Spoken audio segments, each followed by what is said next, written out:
Hi everybody, this is Craig Tiener for The Mindful Eye and The Daily Critique. Today's image was submitted by Julie, who is an intermediate photographer from Australia.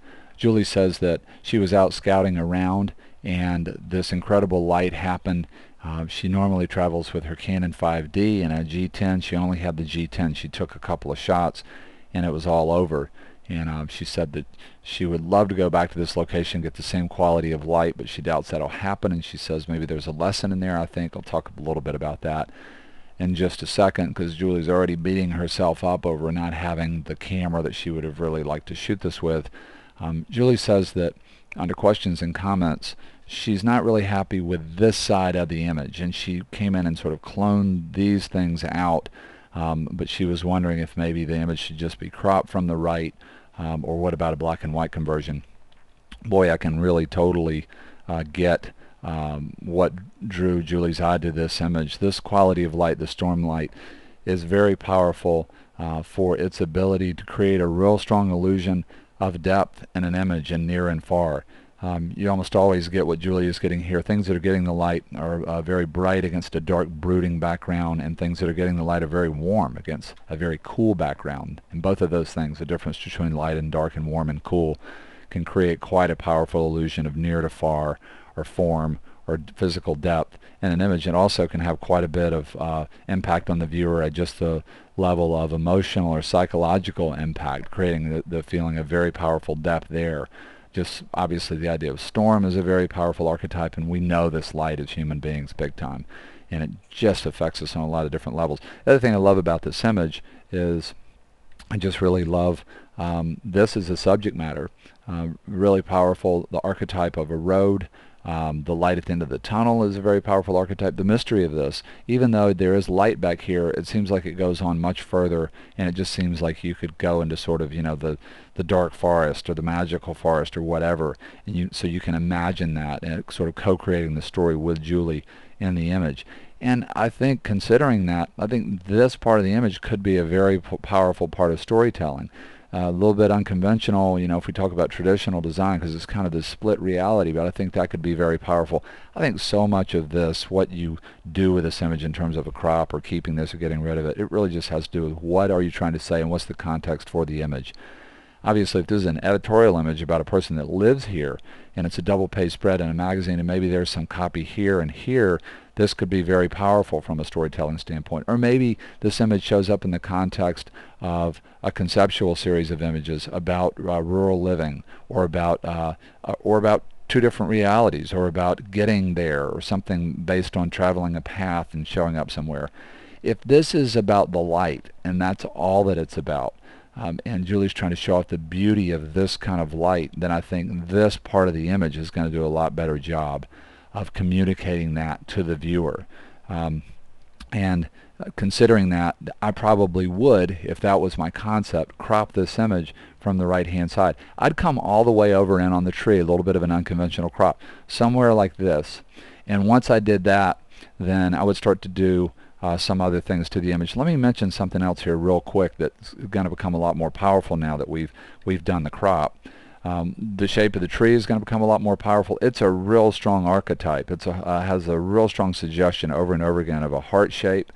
And the other thing that really comes to the foreground now of the viewer's mind is the relationship between this light on these ideas, three ideas, and there's a real strong sense of three ideas here. This is a real dynamic relationship that is a lot more powerful now that we've cropped the image. The road obviously becomes a lot more powerful. From here, I'd copy the background, hit S for the stamp key. I would go ahead, because I'm open to changing editorial content, and I would clone that marker out of the image. And if we're at 100%, we could do that in a way where the work was high quality work. I'd also come in and I'd use information from over here, could play around from grabbing it in different areas, but you'd want to do this at 100% if you were ever going to print this big. But you could pretty easily, pretty quickly, get rid of that bright area on the right hand side, because it draws your eye, and now we've got more balance from right to left in terms of the way that's been cropped off and managed. Small thing, but it makes a big difference, because remember, the highest contrast areas of an image are the thing that draw your eye.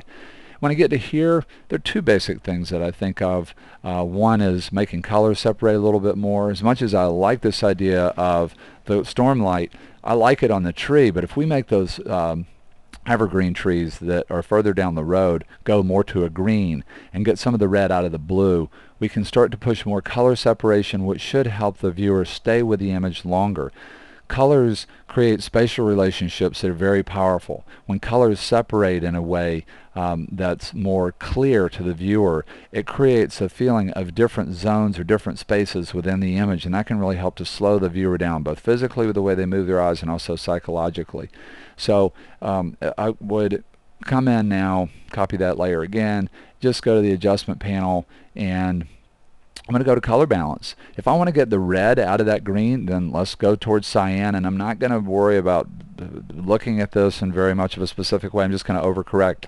Let's get any magenta that might be in there out of there, move towards green, and that real warm light at the beginning or end of the day has a lot of yellow in it, and we're going to move more towards blue.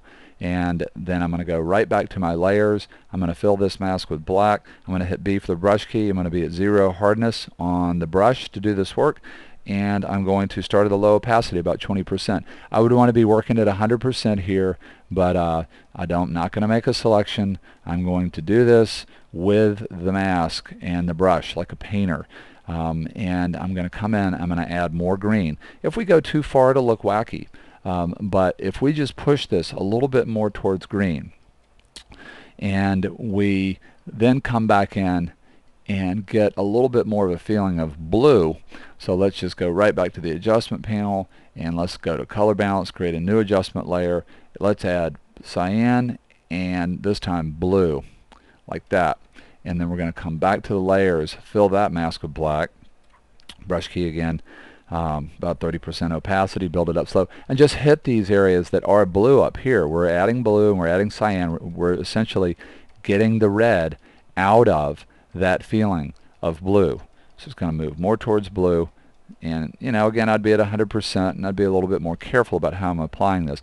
So far, this is what we've done, and it to my eye really helps start to keep my eye in the image. Now from here, here's what I do. And really we should have sort of done this work first. I did it out of order if we were working in Photoshop.